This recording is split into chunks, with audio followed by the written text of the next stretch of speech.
Hello বন্ধুরা, কেমন আছেন?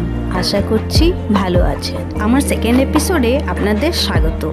প্রথম এপিসোডে আমরা দেখেছিলাম গ্রাউন্ড ফ্লোরটা, যেখানে আমরা দেখেছিলাম এই যে ইভি কার, আর দেখেছিলাম রোবট যেটা আমাদের সাথে কথা বলতে পারে এবং আমাদেরকে গাইড করতে পারে। আর দেখেছিলাম হিস্ট্রি অফ এনার্জি। যাবার সময় দেখলাম এলইডি উপরে সূর্যর রেপ্লিকা। আমরা দেখেছিলাম 3D রাউন্ড শেপ স্ক্রিন, যেটা খুবই দুর্দান্ত দেখতে আর খুবই সুন্দর দেখতে। এখানে আপনাদের মনে হবে যে আপনারা সমুদ্রের তলায় গভীর জলে আছেন। এইবার আমরা যাব গ্রাউন্ড ফ্লোর থেকে ফার্স্ট ফ্লোর, আর এই সোলার ডোম আপনার 6th ফ্লোর অবধি রয়েছে। দেখি এই এপিসোডে আমি 6th ফ্লোর অবধি কমপ্লিট করতে পারি কি পারি না, কেন অনেক কিছু দেখার আছে। তাহলে চলুন আমরা শুরু করি। এই পার্টটাতে দেখানো হয়েছে যে প্রদূষণ জন্য কি ঘটেছে। দেখুন কি সুন্দর লাগছে। আমাদের পৃথিবী আগে স্বর্গের মতন ছিল, কিন্তু এখন প্রদূষণ আর বন্যার জন্য মাটি ও তীর ক্ষয়, বিছানা ক্ষয়, পলি বা ভূমির ধস দেখা যাচ্ছে, যার জন্যে আমাদের গাছপালা আর বন্যের প্রাণীরা ক্ষতিগ্রস্ত হচ্ছে।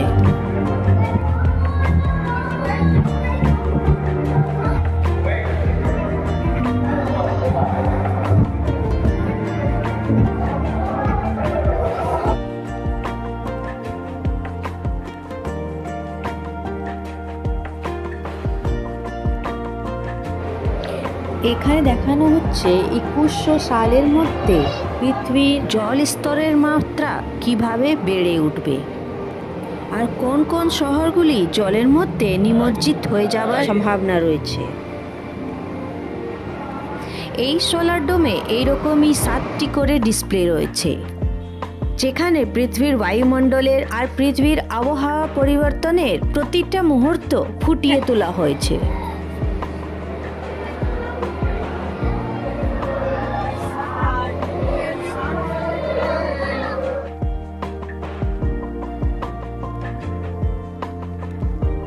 এই ডিসপ্লেতে আমাদের দেখানো হয়েছে প্রদূষণের জন্য কিভাবে বৃষ্টি, ঝড়, বন্যা, ভূমিধস আমাদের পৃথিবীকে নষ্ট করে দিচ্ছে।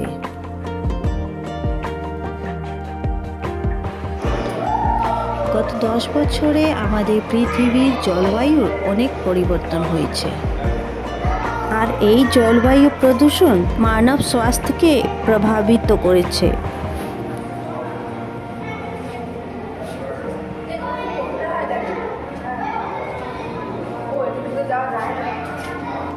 এইটা হচ্ছে আমাদের গ্রাউন্ড ফ্লোরের লাস্ট ডিসপ্লে।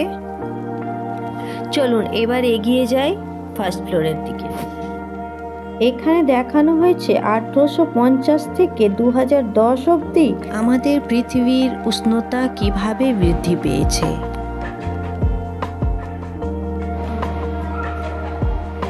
এখানে আরো দুটো সিলিকনের মূর্তি রয়েছে, যেটা একেবারে জীবন্ত মানুষ মতন দেখা যায়।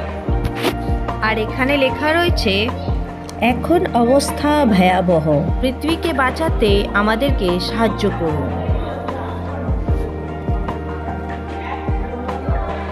এই সরু রাস্তায় দুই পাশে দেখতেই পাচ্ছ একটা জঙ্গল তৈরি করা হয়েছে, যেখানে বাঘ, ভালুক, বিভিন্ন ধরনের পশু পাখি আর গাছপালা আঁকা রয়েছে।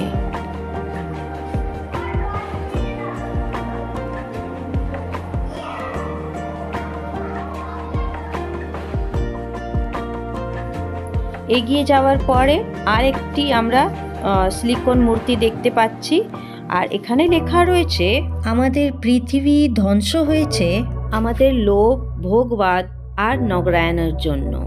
চলুন এগিয়ে যাই আর দেখি আমরা কি হারিয়েছি।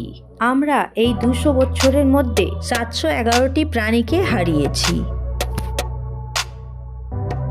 দেখুন কি রিয়েলিস্টিক এই মূর্তিটা, মনে হচ্ছে কালপ্রিটের সামনে একটি জীবন্ত মহিলাকে দাঁড় করিয়ে রাখা হয়েছে। এই যে এখানে দেখতে পাচ্ছেন একটা বড় তিমি মাছের রেপ্লিকা।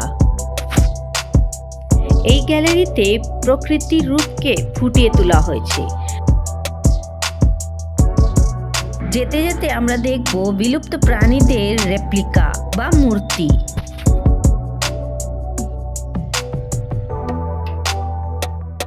এখানে আমরা দেখতে পাচ্ছি ম্যামথ, ডোডো, ক্রেন, এগুলো যারা বিলুপ্ত হয়ে গেছে এদের রেপ্লিকা।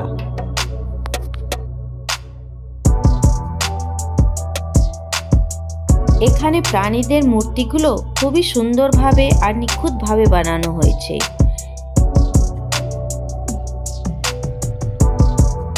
এই পশু পাখির মধ্যে কিছুটা বিলুপ্ত হয়ে গেছে আর কিছু পশু পাখিরা বিলুপ্ত হওয়ার পথে রয়েছে।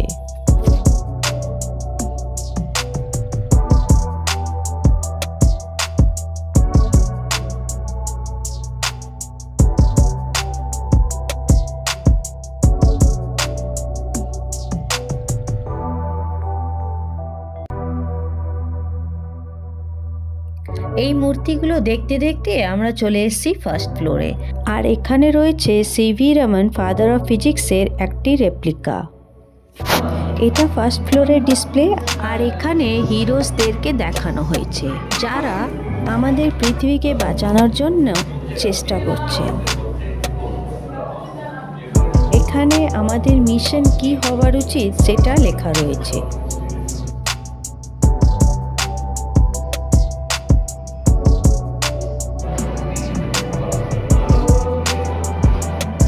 এই গ্যালারিতে রয়েছে অনেকগুলো ডিসপ্লে, আর প্রত্যেকটা ডিসপ্লেতে নবায়নযোগ্য শক্তি ব্যবহার করতে বলা হয়েছে।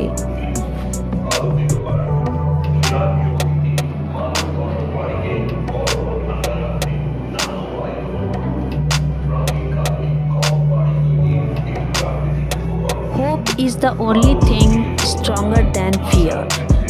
ভয়ের থেকে শক্তিশালী হলো আশ। চলুন দেখে নিই নবায়নযোগ্য শক্তি কাকে বলে। রিনিউয়েবল এনার্জি অর নবায়নযোগ্য শক্তি হলো এমন শক্তির উৎস যা স্বল্প সময়ের ব্যবধানে পুনরায় ব্যবহার করা যায় এবং এর ফলে শক্তির উৎসটি নিঃশেষ হয়ে যায় না।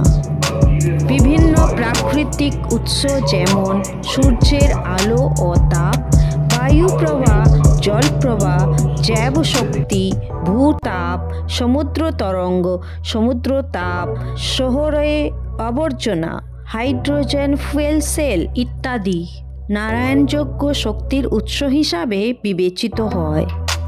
চলুন যাই ভিশন থিয়েটার দেখতে। এটি খুব সুন্দর একটি থিয়েটার করা হয়েছে যেখানে বসার জায়গা রয়েছে। এখানে ডিসপ্লেটা রাউন্ডভাবে লাগানো হয়েছে। অসাধারণ একটি জায়গা যেখানে পৃথিবীর বিভিন্ন রূপকে দেখানো হয়েছে, আর আমরা রিনিউয়েবল এনার্জি কিভাবে ব্যবহার করব সেটা নিয়ে এখানে চর্চা করা হয়েছে। চলুন এবার ভিশন থিয়েটার থেকে বেরিয়ে আমরা চলে যাই সেকেন্ড ফ্লোরে। এটা হচ্ছে সেকেন্ড ফ্লোরের যাওয়ার পথ, আর এখান থেকে আমরা নিচে গ্রাউন্ড ফ্লোরে দেখতে পাচ্ছি। দেখুন কি সুন্দর লাগছে।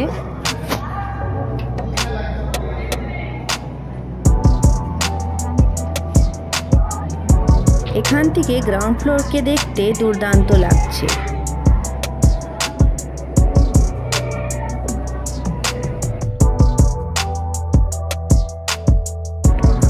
তো আমরা চলে এসেছি লেভেল 2 সেকেন্ড ফ্লোরে, আর এখানে আছেন father of electricity Michael Faraday.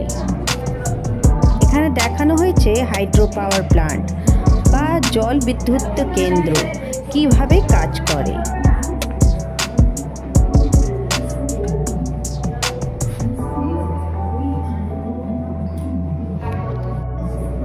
এগিয়ে গেলাম দেখতে টাইডাল পাওয়ার প্ল্যান্ট और জোয়ার বিদ্যুৎ কেন্দ্র।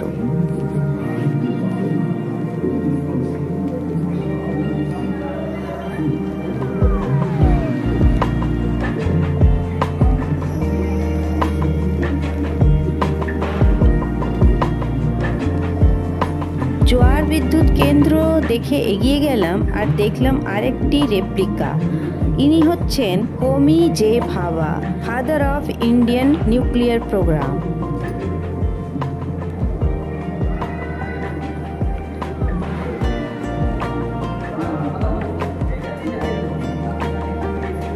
এই গ্যালারিতে দেখানো হয়েছে যে আমরা কিভাবে জল শক্তি আর জোয়ার শক্তিকে কাজে লাগিয়ে বিদ্যুৎ তৈরি করতে পারি।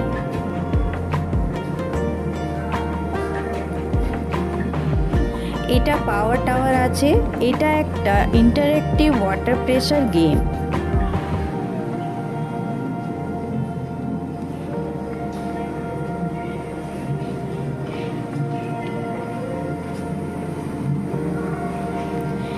এখানে একটা উইন্ড ফার্ম রেপ্লিকা আছে। উইন্ড ফার্ম দিয়ে আমরা কিভাবে বিদ্যুৎ উৎপাদন করতে পারি সেটা দেখানো হয়েছে।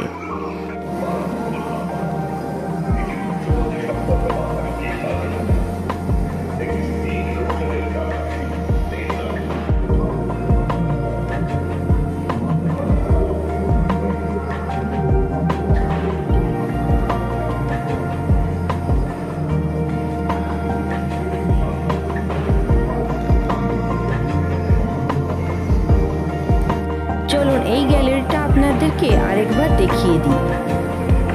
এই গ্যালারি থেকে বাচ্চারা অনেক কিছু শিখতে পারবে।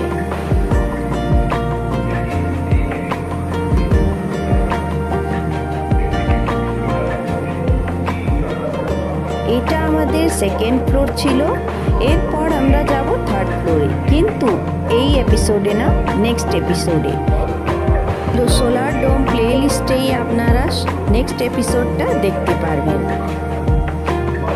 এই স্টেয়ার কেস দিয়েই আমরা নেক্সট এপিসোডে থার্ড ফ্লোরে যাব, আর এই যে গ্লোব দেখছেন এর ব্যাপারেও জানব। ভিডিওটি ভালো লাগলে লাইক, সাবস্ক্রাইব আর শেয়ার অবশ্যই করবেন। ধন্যবাদ।